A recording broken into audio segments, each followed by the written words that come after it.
Good morning and welcome to Namaste today, an absolutely positive way to begin your day. I'm your heartfelt host and the Sensei to Serious Joy, Christopher Witecki. This audio blogcast is for Wednesday, August 2nd, 2017. Welcome back, my friend and earthly neighbor. Namaste. Well, step 10 rules the day, and you know what that means. That means we are 1/3 through the self-love transit. In today's Zodiac Weather, I'll talk about how you are building a foundation of self-love today, and the moon crossing Black Lilith might call to some fears. But first, since you're building a foundation of love, I want to talk about the art of balance. Go steep yourself some tea, and let's have our daily tea time.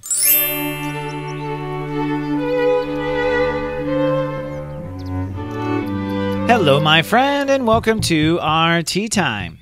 Today's tea time topic is the art of balance. Now, this is a topic I brought up not too long ago, to be honest. I can't recall when I talked on this topic, but I do remember it got great feedback, and today is a great day for a reminder. Step 10 rules the day, and today you are building a foundation of self-love. And a good foundation means that you are in balance, particularly in balance with your heart. And there's one thing the Sun in Leo has taught us is we have spent much of the year not paying attention to our heart because the rest of life was distracting us. So I wanted to remind you of the art of balance, which to me was taught by the zodiac system itself. If you're familiar with astrology, you'll know that astrology, or our human consciousness, is divided up into 12 imaginary little pies or pieces of pie that we call a house. And in this case, every house has an opposite house on the zodiac wheel. Just like on a color wheel, you always have an opposite color to any given color. In fact, the color spectrum and the human conscious spectrum is very similar. It's built on a cycle, a circle, and one gradates into the next, which gradates into the next, and so on and so forth until you've gone a full 360 degrees. Consciousness is the same way. And the art of balance can be taught to us simply by observing the house systems in natal astrology. So I want to go through the house systems and give you a little reminder of where things need to be in balance. You can kind of close your eyes and do this little mental check with yourself.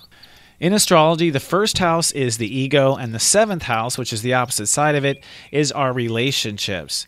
And put even more simply, this is our time taking action in the world, which is our ego, and our time reflecting with ourself and others, which is the house of relationships.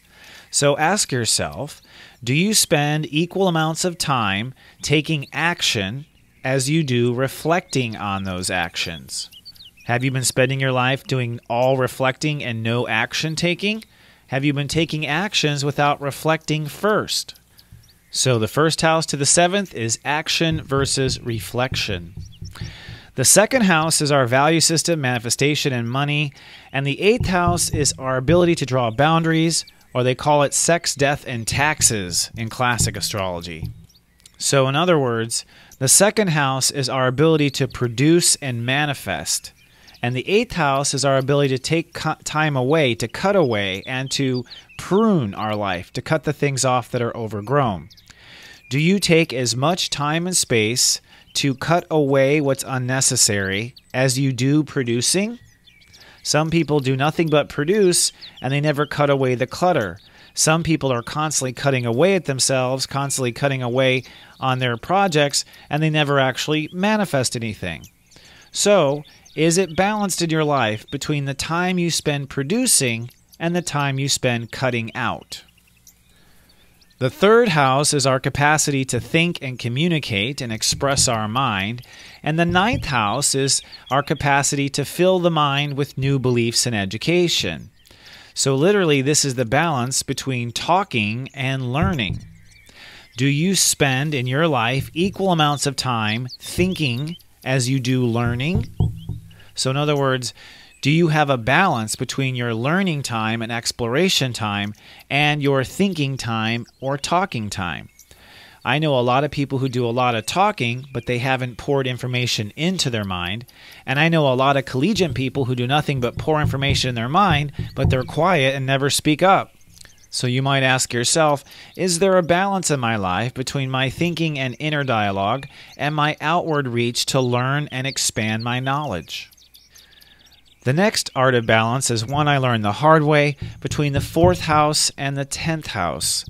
And this is our time with our own feelings and our time with our emotions and family versus the time on earth we spend making decisions and leading our life down certain goal paths. So, in your life, do you spend as much time at home taking care of yourself as you do out in the world creating a career? Now, in my case, of course, I spent all my time in my career and not enough time with my own emotions, home, and family, and so I myself have found my wheel was very imbalanced in this regard. So, do you take equal amounts of time with your own feelings and nurturing yourself as you do investing those feelings into growth in the world or growth for your legacy? The next house system is the 5th against the 11th. And this is very important because this is literally the transit we are in. This is the balance that we are looking at, our balance between our heart's desires and the world or society's expectations. In other words, the balance between what your heart wants versus what the world demands of you, what society and culture demands of you. Do you in your life take equal amounts of time reflecting and giving your heart what it wants, as you do giving the world what it wants? I know people who do nothing but please the world and ignore their own heart, and I also know other people who just live in their heart, playing music and doing stuff all day, and never once do anything out in the world. That is the art of balance between heart and belonging. And then lastly, we have the opposition between the 6th house and the 12th house. The 6th house is our daily reality, the work, the grind, the human body. The 12th house is our higher faith and our spirit, our connection to higher self. Now, I would say most people I know are out of balance in this particular one. Either you spend all your time in reality focused on what you see in front of you and you ignore your spirit, or I find people who are always way up with their spirit and never coming down out of the tree to focus on reality. So the question in the art of balance is, do you pay equal amount of time, space, and energy focused on reality as you do your spirit? And isn't that interesting? Because if you think of spirituality and you think of reality, most of our lives are kind of built to where we only do spirit on Sundays, or we only do spirit in the morning, or we only do spirit when we're at yoga. I think most of us are focused more on this outer reality, and this is why humankind is still asleep in many ways. But I also look to other practices such as Buddhism, even Islam, where they actually connect to spirit several times through the day. And I think the balance between the 6th and the 12th is when you're in reality, you're always listening to your Holy Spirit. Well, friend, I hope that helps you to restore balance and order into your life today. And that's really good because we're building a self-love foundation. That leads me to our next topic. Let's take a look at today's moods and your zodiac weather. This zodiac weather is for Wednesday, August 2nd, 2017. And my global forecast for planet Gaia is sunny and dreaming today. Step 10 rules the day, inviting imagination and manifestation. And the moon in the high degrees of Sag brings on the dreamin'. Let's take a look at those planets. Step 10 rules the day, my friend, and step 10 is I love, I protect, and I manifest. We are officially at the first building block of this new self-love. This is the 11th day of our transit, but the 10th step of our consciousness. And step 10 is when you build the foundation of self-love from which you will manifest everything else. So this is your inner love kernel, if you will. And today really might feel like a delicate day. That 0 in step 10 is a vulnerability. The mother hen must protect the eggs. You must protect what you are manifesting. You must take time and space with your heart and make sure it is in a sacred area, a sacred environment, and held sacred, because you're going to springboard from this foundation into and toward your serious joy as we approach the Great American Solar Eclipse. Now, emotions today are probably starting to get a little excited. The moon is in the second decan of Sagittarius, and that means that we are starting to feel now and pick up on the story we were born to live. But that does not mean we won't have some decoys. The moon will cross over Old Black Lilith at step 19, which right now is bringing fears to the surface of manifestations gone wrong. So you may have some fears today about you not being able to bring this manifestation to term. You may have concerns that just when you get it built, the sea is going to knock down your sandcastle. Any sort of fear around your ability to create your own manifest destiny is just a fear and predictable according to Black Lilith. This is a necessary little rite of passage that needs to happen, you seeing your fear and walking forward anyways, because shortly after that, the moon crosses Saturn, and that's going to make you feel like a big boy or a big girl. And it's going to take that feeling of maturing for you to move forward on your personal dreams, the next chapter as we move to step 11. Now, emotions today are pretty passionate. Venus is transiting in Cancer, so we are starting to really feel a lot of emotion come down the pipeline. Thank goodness this emotion has already cleared out the lower baggage. We did that when the sun was in Cancer.